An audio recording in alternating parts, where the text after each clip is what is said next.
It's the final percent. The final percent. Yeah. All right. This is a special edition of the Final Percent podcast with the men, the myths, the mythos, the men, the myths, the legends of Rick and Don Lewis. I met you guys. You guys both came to my house recently, and we had some really good conversations, you know, from stage, privately, behind the scenes, all these things. And I respect you guys as human beings first and foremost. And I just love what you guys have got going on in business. And I think you guys are about to kind of take everything to the next level. And one of the reasons why I love having people like you on my podcast is a lot of people, you know, we were actually just kind of jamming before, and I make fun of normal seminars and the American seminars very specifically of parading all the afters in front of the befores. But the thing that's really powerful is people who are willing to tell their story from the middle. And by all rights and looking at your business, it's not like you guys are a startup. You're not where you want to go. And there's a lot of people who would look at what you guys have got going and go, man, those guys are already, they've made it. They're already successful. And you guys keep saying, you know, no, we're just getting started. And I think your stories are even more important in today's day and age than anyone understands, because you're in the swing, you're in the transition, and you're making the differences right now that are going to create the business that you want. And I love saying, you know, the best way to predict the future is to create it. And that's why I love having people come on that are actively creating their future. And so I just wanted to kind of jam with you a little bit about, you know, give me a couple things that have, you know, already changed your business, some of the things that you're doing right now that we're going to use to take your business to the next level. And we're just going to talk about those things with, you know, the psychology that you're using, the actions that you're using, different things about that, because there's a lot of people out there who just want to say, oh no, everything's perfect, everything's fine. No, my business is fantastic, but that's why their business is failing, because they don't actually talk about those things. And I think that, you know, the way that you guys walk through life with courage and the way you guys are operating your business with such integrity, and, you know, I've got a fellow audiophile and with me who showed me a bunch of great jazz music when he came over. But yeah, just, you know, why don't each of you take some time, introduce yourself, and then just kind of tell me some impact moments that you've had and are going through right now in your business, and we'll just kind of unpack those things. We'll start with H. Thanks, man. So yeah, I'm Don's older brother, Rick. Essentially, in our business, what we're realizing right now is our positions, and that's been the biggest thing that we've been running through. It's like every 3 years or so, we tend to like want to rebuild everything and break it back down. And literally this morning or yesterday, I called Don. Don was in Vegas last week at a mastermind. Yeah. I was not. But yeah, I just had some time to actually reflect, and I realized that I took over sales about 3 years ago, and it was humming along, it was going. We started hiring people, things are building. And I am not a manager, and I realized that yesterday. And I'm trying to manage a team, trying to manage all this stuff. And I've got Don, who is a process machine, a person who knows how to like build a system and have people actually be accountable for things. Whereas I'm like, you know, I see a squirrel and I run off to the side. And in realizing that, I've actually got Don and I had one of our best conversations we've had in months about, you know, Don, take the torch from sales now and start running that to build a process so we can actually like grow. And that's the big thing is realizing what my play in this business really is, and recognizing that, you know, the position of, we call it visionary, sounds like it sounds like pretentious. It's like, oh, I'm just going to run around and come up with ideas all day long, but it's where I'm comfortable. It's where I'm comfortable is in creating and having the freedom to do that without being, for the better sake of words, bogged down by process. Yeah. So. that's a big thing we're trying to learn how to navigate, because Don is just as creative as I am in his own way. And we're trying to figure out how to look into that. But I mean, the course is going to your house, meeting with you guys and actually getting in the rooms and having conversations with people who've done things has probably been my biggest change in business. We've been in business for 15 years and we spent 12 years going and sitting and have a beer and figuring it ourselves, not reading books, not talking to other people, calling other contractors assholes, saying we're the best that there is in the world. We have the best business. We know what we're doing. And we couldn't hire anybody. We wouldn't let anybody do anything. And it's just like, we realized after 12 years, we're like, we're really fucking idiots. Like, I can build you a beautiful paneled room, but we didn't really run a business in those years. We just worked really, really hard. Glorified 9-to-5 job. Yeah, and honed our skills, good at what we did. And it sounded great when you go to the bar and try and pick up ladies. Sorry, my wife, Allie, this is way before you. You're married, like 2 kids.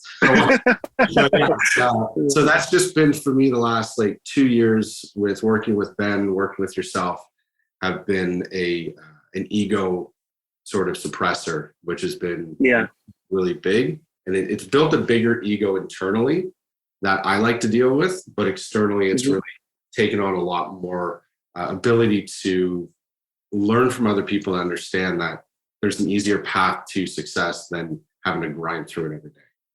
Oh, it's so good. This is why I'm just going to reiterate, people need to get more comfortable with telling their story from the middle, because so many people are going through that, but they're not willing to say, hey, no, I actually want to, offload this process, or, oh, I'm actually not a superstar at that. I would say a business operates in 3 areas. You have your strategy, your structure, and your tactics. And usually everyone is really good at one of those things. They're okay at one of those things, and they are just awful at one of those things. And, I used to be very much a strategy guy. And then I realized, I actually am really good at the tactics, and strategy is started to be kind of my okay thing, but I was really bad at structure. And so that was one of the things where I had to go, okay, cool. No, I'm going to be militant at this. Like, what are my non-negotiables? What am I going to get accomplished? How much time am I going to spend reading? And I had to develop the discipline muscle to where, and I have this really, really bad habit, which, is kind of a joke, of having to do what I say I'm going to do. And I mean, as you guys know, I lost 50 pounds in like 2.5 months or whatever, because I said, hey, I'm going to do it. And then there's no way I was not going to hit that goal. And in that time, it turned into a habit. I'm now disciplined in my health. I'm not sitting there going, okay, well, now I'm just going to go back to nothing but cheeseburgers. Although I'm going to be honest with you, I did eat a cheeseburger yesterday, but I also worked out. So, how about you? How's the transition going from, more of the process for the sales and different things like that? It's different because I'm very used to structure. I like creating the structure for how the business works and implementing and having guidance for all of the employees. And just, this is a new thing for me. And Rick's very good at coming up with the ideas. And then he needs somebody to help him implement these things. That's what I'm very good at. So I like to take things a little bit slower than he does. He's all about action, action, action. I'm a little bit, dragging him back sometimes, but I think that's how we've gotten to the point we're at today. But we're also changing in the way that how we're going to do that, because we want to bring in people that are even better at that than we are. Because we're not very good. So good. We're good at a lot of things, but I don't want to be good at everything. I want to bring people who can specialize at something that are better than us. Yeah. But I mean, that's a scary ass thing to say, man. Like, it is. Bring somebody else in to be better in your business. Like, that's hard to deal with, especially here in our past. Like, we took it all on. So that's a habit that I'm finding difficult to overcome. It's a very hard habit to break. Yeah. That's Richard Branson, the guy who started all the Virgin companies, I think he's now, because obviously he has his cruise ships, he had his airlines, he had Virgin Records, he has the train that he built over in England. So he has 4 companies, all valued over $1 billion. And someone asked him, they said, Richard, how, like, it's like no matter what, you're going to build a company that's worth more than $1 billion. How do you do that? And he said, it's very simple. I just go hire everyone who's better than me at whatever I want to do.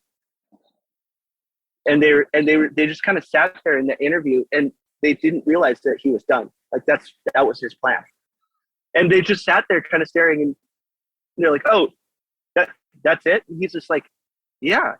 He's like, I don't know how to run an airline. Like I'm not good at running an airline. I just knew that all the planes that I was on, it kind of sucked. And I knew there had to be a better way. So I wanted to infuse my energy and my passion and my belief and my faith in the virgin ideology, but then let other people make it a reality in the logistics and the management of that specific industry. And I think, I really invite people to, follow these brothers as much as you can, because the energy that they have, especially when they're talking about things and doing things, and if you get a chance to sit down with them at all, your guys' energy is infectious. And I think that's another thing that's really appropriate to say. It's contagious. Contagious is obviously has a new word now that we're post a giant global pandemic. Yeah. But if we have the opportunity to have contagious of good energy versus a virus, I'm going to pick the good energy.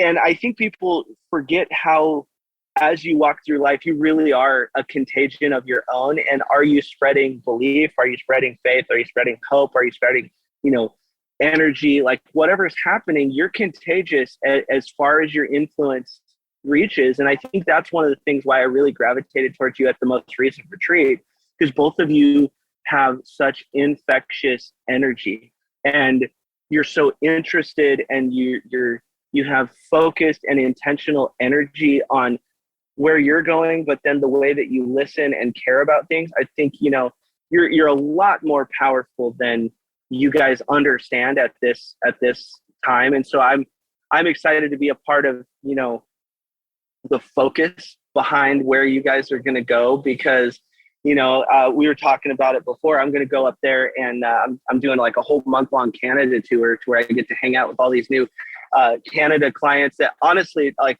all of them have literally just become some of my absolute best friends. So I'm literally renting an RV. I'm going to stay in the RV. I'm bringing my wife and kid, and I'm literally just going to drive up so that wherever I'm at, I'm always home, and we can kind of like camp in for there. I don't have to deal with because I don't mind going to hotels, but taking the amount of crap that you have to do with a kid in and out of a hotel every day, I was just like, I would rather rent an RV. I'd rather buy an RV before I go through that again. It's just such a pain in the butt. But I think that's the exciting thing, watching you guys and your energy around life. And if you look at it, the essence of life is growth. I often ask people, how tall does a tree grow? It grows as tall as it possibly can. And humans, therefore, are the only life form on planet Earth that are actively stunting their own growth. And sometimes when you guys have this life force and this energy that wants to move and it wants to grow, but you just don't know directionally where to go, or quote unquote what to do, as a lot of people are talking about, it's fun to watch energy kind of explode in certain things. And it was really exciting watching you guys at the last retreat, because of when I'd see the light bulb go off randomly, I'm like, he just got it. And you could just tell, because your spirit lights up. And that only happens if you're playing full out, but you're also open. And so, one of the things that I just want to make sure we hammer home with what's already been said in this podcast is, they just said they've been in business for 15 years. And for 12 years, they have been basically doing the same thing on a hamster wheel. And they finally are saying, hey, there's got to be a better way. And like you just said, that's hard to admit. That's hard to say. And then it's hard to say, hey, I need to bring in someone smarter than me, because up until this point, I have been the smartest person on planet Earth. Just ask me. And and now all of a sudden, it's kind of like, we're the like, it's kind of like you guys were a caterpillar running around, but then you turned into a butterfly, but you still behaved like a caterpillar. Mm-hmm. And so you've been walking around, and now you're finally starting to fly. And so, with that being said, why don't you guys give me some of like, what are your biggest aha moments that have happened so far this year where you're like, oh, that's one thing that I'm so glad I took action on. This is one thing that, I now practice every day because I had this experience. Because again, and just so you guys know, I do not, and this isn't you guys, this is all the listeners, I do not script these things. So as I'm asking these questions, they're literally in their head going, shit, what is the moment? What is the this? What is the that? And it's because we want these honest answers, and we want it to be conversational. So whoever wants to go first, what's your first big aha moment that you can remember that's happened this year? This. Right awesome. Here. Tell me about that. This is Don's brain on paper. This is like everything we've talked about, everything we've drawn out, everything we discussed. And this is brought by, I'll bring it back to Ben and you guys, was brought to us through Burn the Ships and breaking down that 12-year business. And that first retreat. Yeah. This is what you need to do, and this is how you need to do it. And it started really at the Scotch tasting with you at the table, where we really, that was epic. Yeah. we dove into this immediately, and this is the hardest I think I've ever worked on something in our business. And so dumped everything into this. And this was so crucial because what we realized is it took us about a year, give or take, to really hone this down. Way too long. Mm-hmm. First step going it in 1 year, our construction company is on like autopilot now. Yeah. And now we're going to implement so it. It's not going to take a year for this to implement into sales. It'll go into autopilot. And that's the goal with this has become the structure. So I would say this is one of the biggest things for me. So just because not everyone's going to be watching this, help them, because a lot of people listen to it, help them understand what this is particularly, because I can see it and you're pointing to this thing, but just kind of walk us through a little bit what this is so that people are like, what is this? What is this? They're a secret. No. Pretty much our systems and processes of how let's take a sale. We buy houses off market, all that sort of stuff. Somebody phones from one of our ads, and this guides our salespeople in the process of how to ask questions to that seller and how the process should flow in order to have a successful deal close. It's awesome. It's like going grocery shopping. If you're going to walk into the grocery store and be open-minded and just grab a cart, you just buy whatever's on your mind. But if you go in with a plan, you can literally send anybody into a grocery store to buy exactly what you put on that list, and they'll come out successful so that you can make your deal in a day. I'm not going to lie. There's been multiple times I've gone into the grocery store when I'm hungry. That's a problem. Why do you think they put certain things in certain spots? Man, I walk out and I'm like, how did I end up with 15 tubs of ice cream? Like, how did this happen? I don't understand. I don't need that many boxes of Cinnamon Toast Crunch. And how many times do you go in and go back out and then realize, shit, I didn't even pick up what I came here for. That's why I'll tell you, going back to the list, I always tell people, because a lot of people will get, and no offense to pure idea guys, because I'm a recovering idea guy myself, just so you know. But I always tell people when they get into just idea mode, I say, grown-ups, look at lists.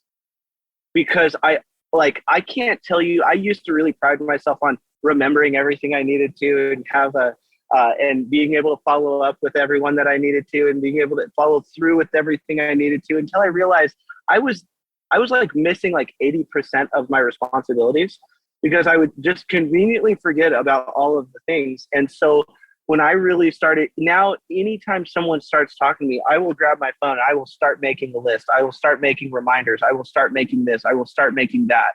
And I just keep rocking and rolling through the whole thing. And like I can honestly tell you that changed my entire life when I started sketching out what was actually a priority. And the other thing is it's a little bit like anytime someone, let's say that they're, you know, and I'm not trying to be mean here, but it's just the truth. People go through this.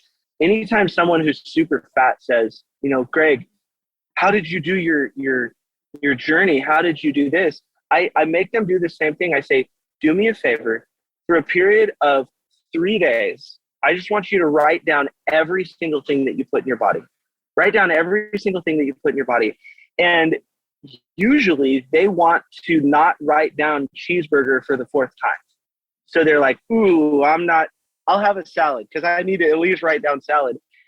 This goes back to just people need to be made aware of what's actually happening. And so with their system and processes, their customer journey, their, you know, business flow, the strategic structure and the tactics behind the why of what they do, what they're talking about is what Jocko Willink talks about as decentralized command. In the absence of orders and direct communication, what does your team do? What are they doing? How are they proceeding? And the great thing having wholesale deal flow, project management system, the seller intake system, which is what's sitting behind them, is now if they are on vacation or say that they're at a retreat that's happening on the 27th, 28th, and 29th, all of their people, shameless plug, all of their people now know how to proceed in the deal because they have decentralized command. They don't have to go, hey, Rick, hey, Don, please save me. Hey, can you do this? Because so many people are actually hindering their people by doing the job for them because they're hand holding and they're not just saying, hey, check this, check this, check this. And, you know, getting clear on that kind of things, because people don't actually buy, say you want to sell your business someday. People actually don't buy wholesale companies or fix and flip companies or contractor companies. They buy 2 things, people and process. That's what gets purchased. They actually don't care about anything else. And now that you're getting clear on process, and if your people are clear on the process, you're going to be able to go from here to there, because now we're in a scalable model. And one of the things that, you know, when someone asks me, they say, hey, you know, what are you doing, you know, with your clients that takes them from here to here? What's the first thing that you have to do? And I say, that's actually very simple. I have to get them out of validation and into clarification, because so often I'll challenge them, hey, you know, what did you do today? Well, I had to do this, and this fire came up, and this, and this. They're validating all their actions because they weren't clear on their objective. They weren't clear on anything they actually had to do. So what the systems and processes that they have sitting on their wall behind them, and again, guys, this is going to be on YouTube, which we're just rebranding. So if you're listening, go over to the Final Percent YouTube and watch this, because I'm also going to put some B-roll in this, because we've got some interesting videos that they didn't know that we took while they were at the retreat that we're just going to throw in from time to time. It's going to be fantastic. But, you know, dive in and see, number one, who these people are, because who is so more important than the how. How only shows up in 2 places. Have you already accomplished it, or do you know someone who has accomplished it? And these guys are in the process of taking their business to, you know, an 8, 9, 10 figure company. This is what we're after. We want that exponential growth. We want to add a 0 every single year. That's exploding by 10x. And no, that's not affiliated with Grant Cardone. It just happens to be adding a 0. It's very important that we dive into the who and we watch how our who is doing things.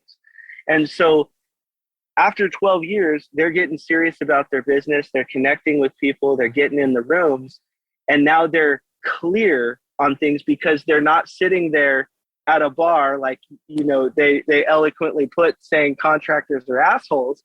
That's validation conversation. They're validating why they aren't using that contractor. They're validating why they don't need help. They're validating why they don't need to do this. They're validating their own actions.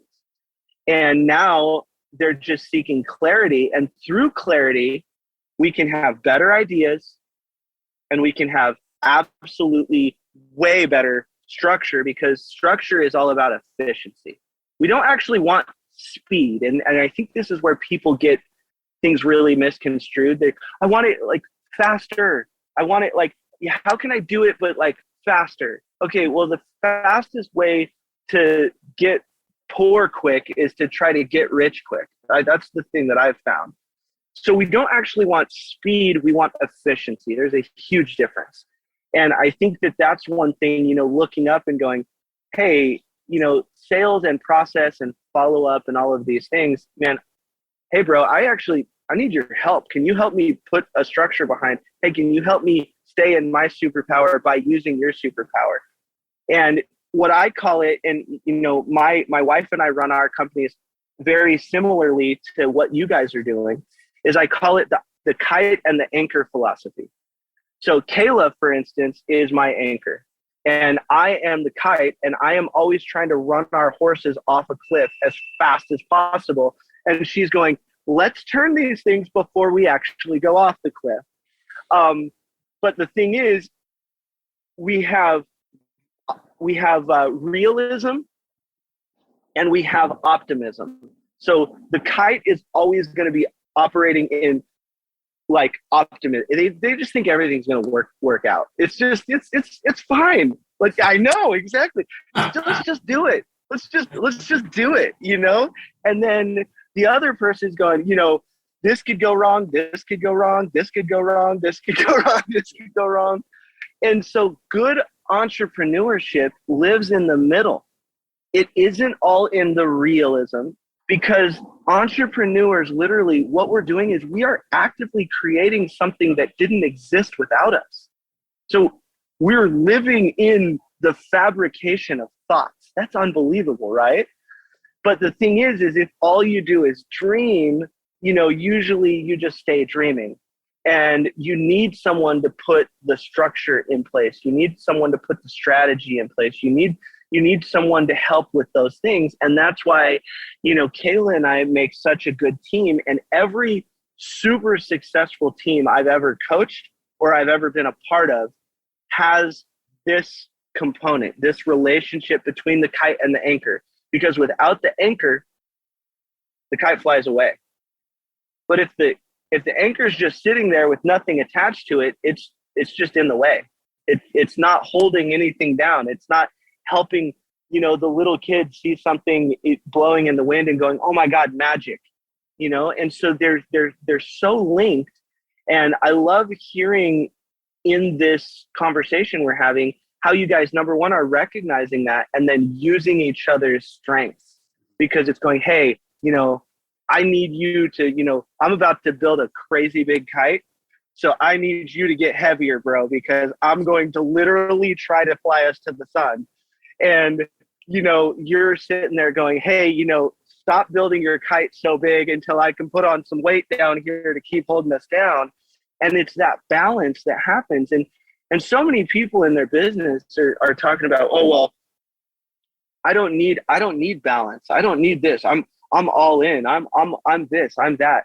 It's just not true. Balance is actually pretty important. And this is why I say the genius is actually in the and, because a lot of people say, well, would you rather work with a kite or an anchor? And I'm like, no, you need a kite and an anchor. That's a good business.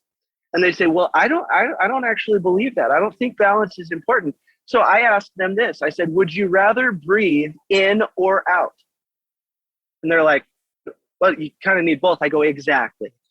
And that's what it is. The genius is in the and. Would you rather be rich or powerful? How about rich and powerful? Would you rather be smart or rich? How about rich and smart so I can deploy my money properly? Mm-hmm. And this is the thing that you guys are starting to recognize is all of the ands in your life are where the power is going to come from, because it comes from collaborative thought. And collaboration is entrepreneurship in work. And that's what you guys are doing right now. You're collaborating your minds, your energy, your efforts, all of these incredible things. You're collaborating, which is great to see. But collaboration breeds creativity. And creativity, again, we are creating a business. We are creating jobs. We are creating income. But where does creativity come from? And that is trust. You guys have to be able to trust each other. Trust that you're operating in your superpower. And so then when you break down trust at its most basic level, trust comes from two places. And again, this is an and. It's not, it comes from this or this. Both have to be present. It comes from vulnerability and value. And the reason why you guys are going to make such great partners, and you have made such great partners, and you're going to take everything to the next level, is because you can be vulnerable with each other enough to say, I think we need to hire someone smarter than me at my current job. That takes some vulnerability to be able to say, hey, I'm screwing the pooch on some of this sales stuff. Can you help me, bro, so that I can get this, and this done? That takes vulnerability. But then because each of you are so valuable to each other as a human being and in the business, we've developed this trust that is not normal in business, because that's the hardest thing to actually find in business is real, honest to God trust. And so being able to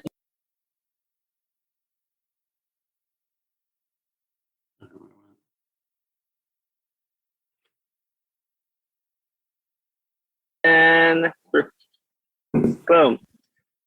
Okay, so we just had a life lesson in the Beats Fit AirPods. If you touch them to reposition it, it will hang up on people. So we had a little bit of a hiccup, but we were talking about the importance of trust and, having the family bond and having all of these things in the business like you guys do, on top of the tenure and the experience and the literally over a decade of experience with each other. It's really important. And so now when you guys are conversing, if you start identifying those things and go, oh, okay, cool. Am I coming from a place of value right now or vulnerability? And being able to communicate with that distinction, understanding, okay, cool. I need to provide value to this situation, or I need to be vulnerable and just let people know, like, hey, I'm kind of confused here. I need to call one of my mentors, or I need to call my brother, or I need to call our accountant because I actually don't know what's going on here. I need some help. And having other people, and I'm sure you guys are good at this, do that in front of you. So if, Don says, hey, I need some help, or Rick says, hey, I need some help, what tends to happen is when you say I need some help, that's actually leadership at its highest form, because leadership is not actually where we get our directions from. Leadership is nothing more than someone raising their hand and saying, this is where you can get your help from. So if there's one thing that one of you lead on, you're just saying, hey, I've got this in the bag, I can help you with this. And then the other one says, hey, I've got this in the bag, when you run into this, hey, just come over to me and I've got your back. This is where you get help from, not direction from. And leadership has got to feel like a pull and not a push. Like you've got to be pulled into your future, because getting pushed into your future is not the most fun thing. And that's why, if you look back, why it's taken you, 12 years to really start the change train is probably because you had people in your life trying to push you into a change until you finally said, this makes sense. I'm pulled into this change. And it's probably because you had a mentor, like Ben's a great example of where he said, hey, just so you know, this is where you can get some help from if you guys, want a second opinion. Hey, this is where you can get this. Hey, this is where you can get this. And instead of, oh, wow, you guys are really messing up. Yeah, let me know if you want me to help you not mess up. It's like, okay, I don't want to have a conversation with you. Yeah. So what are some of the other things that have been helping you guys on this journey of transformation, taking your business to the next level? Question. What do you think? I mean, you touched on a lot of it, like being vulnerable, being open. Yeah, it's adaptability is a big core. That's good. I mean, if I look at the market today, I can't even talk to people anymore because everybody just finds some way, good, bad, strong, soft, whatever kind of market they look at, there's something to complain about for how it's not working. So I just avoid those conversations now or change the narrative of what we're going into. And it's like, it's not helpful to find excuses. So adaptability for us has been such a crucial thing. It's literally on the wall right in front of me on our core values. And it is who we are. That's definitely been a big change. It's been realized a lot through meeting other people in the industry and opening up and being vulnerable. That's really been a opening for me to be more adaptable to situations. I 100% agree. Yeah. That's so good.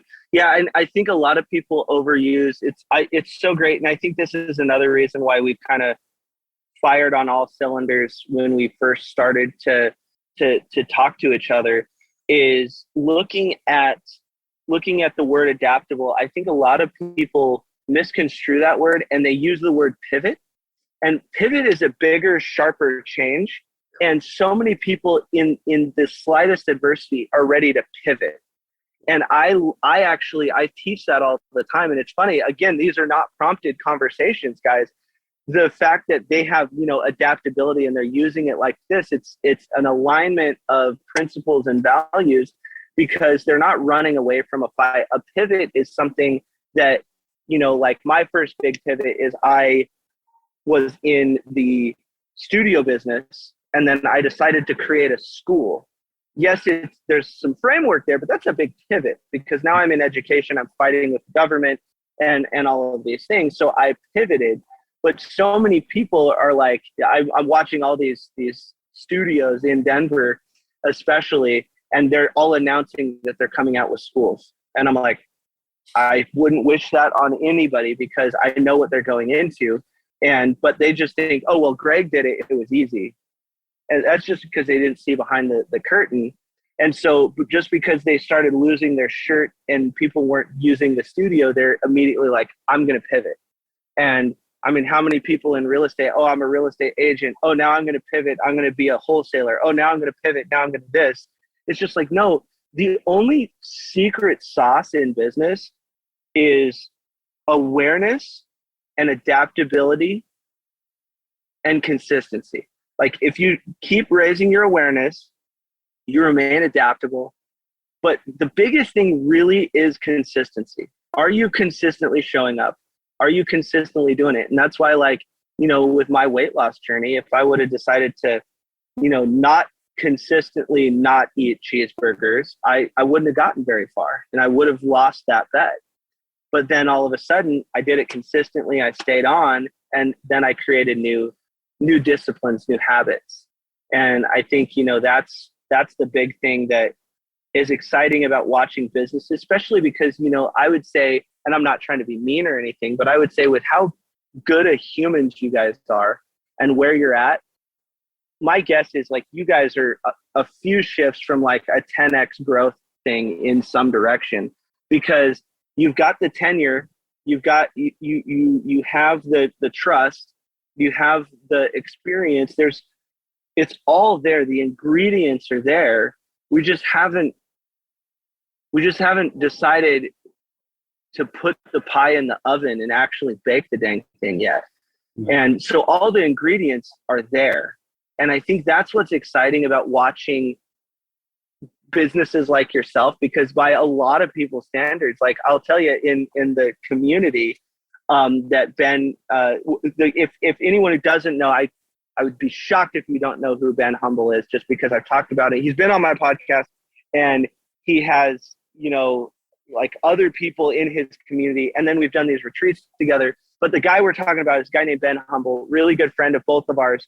In this community, you guys are actually looked at as kind of superstars. When I talk to other people and they're just like, oh my God, the Lewis brothers, like they would be crazy to do what they're doing. Oh my God. Like, I remember I was talking to, we're not going to put anybody on blast, but I was talking to a couple people who were getting ready to do a deal with you. And I had a one-on-one session with them at the retreat, and they like were literally over the moon. They're like, for them, that's what they felt like. They were like, I made it. Like, they said they would do a deal with me. Like, I'm going to do a deal with the Lewis brothers. And you guys are over here like, God, how can we get the Lewis brothers to actually like make the difference we know that we should make? But it's like over here, perception, they're like, oh my God, how can I get to that level? And it's just so interesting to watch people, you know, see that, because you guys really are leaders in this community. You're looked at and respected in such a high regard. And it's fun to watch you guys operate. But, you know, when I'm looking from the outside in, I'm like, oh my God, they are so close. Like they're a few chess moves away from, you know, really checkmate on this game they're playing. And then it really does automate, because like you guys know, like some of the people who end up in the room, like you're talking to, you guys have been in business for 15, and you've got someone who's like 6 months into real estate, and they're like, hey, let's have a conversation. You're like, okay, great. Now I'm the mentor. I want to move my business, or I'm happy to help you. But it's like, those are two really different conversations, 6 months in versus 15 years in. And watching people like you go to the next level. So my next thing that I'm going to ask you guys, because you're having these shifts and you're seeing what's possible. And we talked about, you know, what's possible and getting the tools in place so that you can turn possible to probable. What is your big goal? Like where are we going with this thing? You know, do you guys want, you know, 10,000 houses? Do you want $10 billion? What's the number? What's the goal? What's the moonshot that you guys talk about, that you guys are like, this is where we're freaking taking this company? So, sorry to just jump in. Go ahead. The funny thing, it kind of rolls back to how we got into this. And it started with my brother-in-law, who said the words I'd never heard, which was mailbox money. Yeah. Before. The best kind. What are you? The best kind. Mailbox money. And he's like, we're from Montreal. He's a hockey player from Montreal, went down to he's in the States. He does real estate. He inspired myself and Don to really jump into this game big time. And the second he said mailbox money and he explained it to me, we were in Boston and our entire life shifted from that moment on. I couldn't stop talking about real estate. He got a check for $80,000. He literally got it in the mailbox, showed me a picture. I was like, I have to work all freaking year to make that. Like, are you kidding me? He's like, yeah, I worked like 30 minutes. I was like, so it's been that inspiration of making mailbox money in the sense that we have multiple streams of revenue coming into this business where we can turn and really actually focus on, you know, working with other people, helping other people. Anything in that realm where we have enough capital that, you know, retire the parents, give a better life for ourselves. We were very fortunate growing up. Like our parents were able to help us out with what we needed to. They always stood by us. But by no means did we have like, you know, money to frivolously live. But just that freedom to keep our family supported and all together. Like a number in my head for myself has always been, I would love to have, just with like forgetting I get $100,000 a month from the businesses that we've grown. That's like I've always said. And I'm going to add to that with regards to the family. We look at our employees and our company. We want a great reputation in the industry to extend all of that to the opportunities to all of our employees as well. We want them to be comfortable, them to have opportunities to grow as far as they want to grow, and having that guarantee that we offer with our business. So again, including all of our people that work with us day to day that help us make this possible, put them in that as well. Well, it's a little job security for them. Like we create a community. We have people that have been, one person's been with us, Shelly, for what, 7 years? Yeah. So she's been with us. That's awesome. Time. She's grown into such an important piece. Our project managers, like 4 years, our construction crews going on 2, our sales, we just started their own, a year. We got new guys starting now. And it's like longevity for people with some sort of comfort in a job that they know is not going to go away tomorrow. And growth and opportunity is super important for us. So I don't know if that answered your question with a clear sight of what it looks like, but it's what's successful growth look like to you guys? Is it 5%, 10%, 25%? I say conservatively, I'm going to say 10% because it sounds like the right answer, but 25% really is 25. Very Canadian, very conservative. 25 to 50. I think I actually know with the conversations that we have and the right alignment of people, we're a 200% growth of what we should be doing. Actually, it's funny. I wanted to show him. Everybody else see our core values up on the wall above our TV. Can you see them? Oh, it's so good. Yes, that is so good. Every word we're talking about, adaptability, alignment, reputation, and guarantee. Those are all very important to us. And we're just using all these words in our conversation. I'm not looking at them staring at you saying that. They're just part of our conversation because they're in front of us every day. Yeah. And I love it. It is, I was talking about. So this is, I love having these kind of, I always call them fly on the wall conversations, because a lot of podcasts get into, preachy or salesy or this, that, and the other. And, this is really just a conversation amongst business owners that are saying, hey, what are my actual goals? Are you guys still there? Yep. Oh, there we are. Sorry, my iPad just apparently likes to do random things. But what are our actual goals? What are we trying to get accomplished? And then, having people see the light bulbs go off and, hey, this is our thought process behind this. This is what we want to do over here. And I just think that people, think especially watching people and listening to people talk about you guys in the community, and they don't realize how hard you guys really think and work and try and adapt and push the growth, pull the growth, try the growth. They just think that one thing that someone says about me all the time, they go, oh, well, you're just the golden child. Everything works out for you because anything you try is just easy. I'm like, no, I work my butt off. And I'm always working. And I think a lot of people, will look at you guys and go, oh, well, yeah, I always say, oh, that must be nice. Well, it is, but I also worked for this must be nice. And the fact that you guys care about your people, and that's why, I think, you guys have to have a target.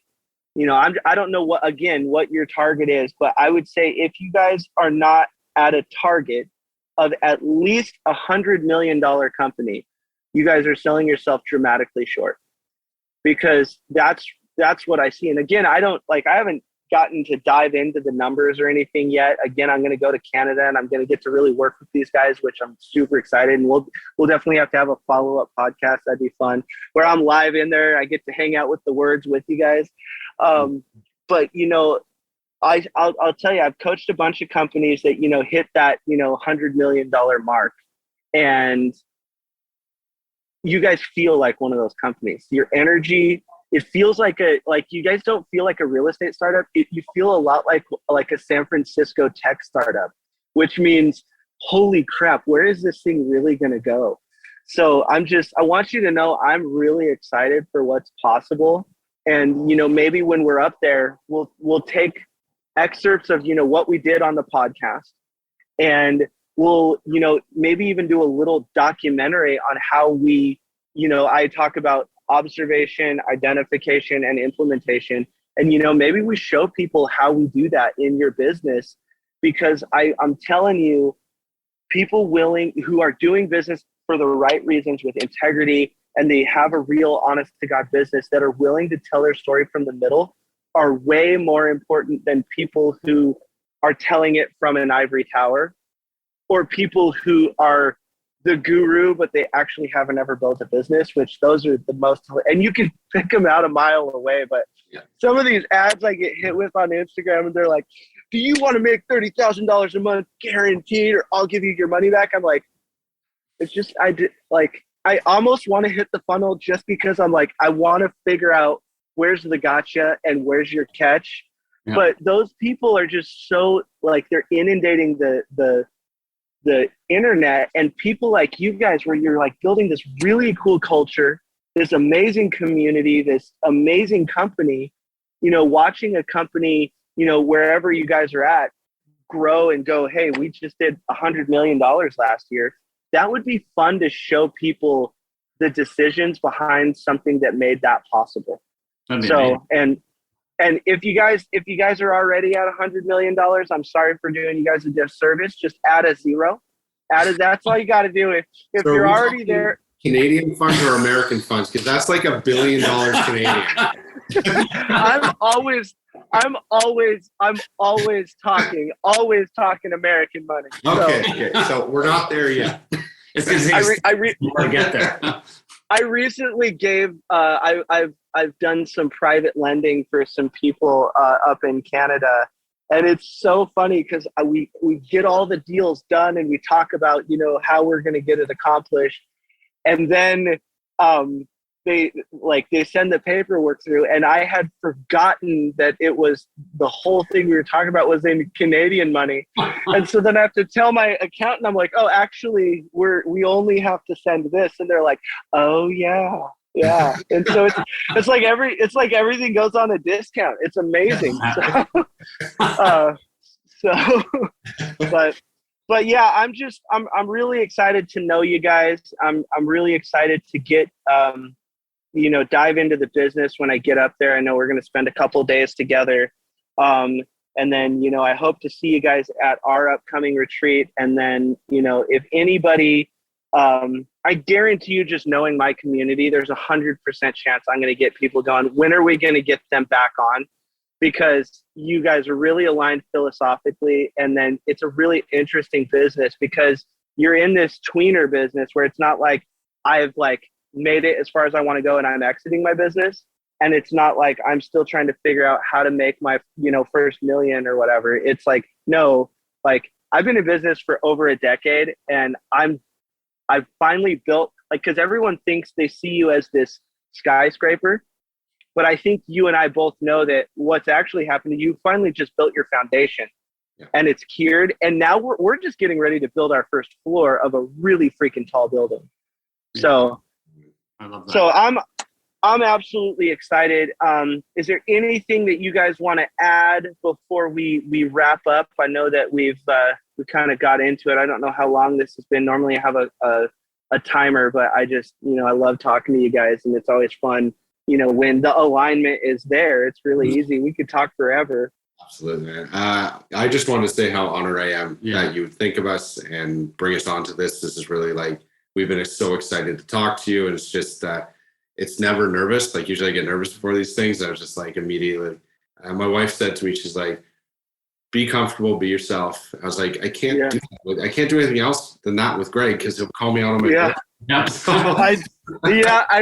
will. That is 100. I definitely, whenever God was building me, he took out that filter that most people have. So I definitely call people out a lot. So, but yeah, it's an honor and a privilege, guys. And, you know, I will definitely send you guys the link. It's going to go out tomorrow. So today is Tuesday. So this will be out Wednesday. But we just got to find those embarrassing clips of you guys to kind of cut in randomly while we're talking because it just makes it so much more fun. Really have to choose which after one. 8 p.m. Little did you guys know, I just had Salo following you guys around, getting the most embarrassing things I possibly could. So. So awesome. All right, guys. Well, I'm going to sign off. I appreciate you guys, and thank you so very much for your time. Thank you, Greg. It's the fire.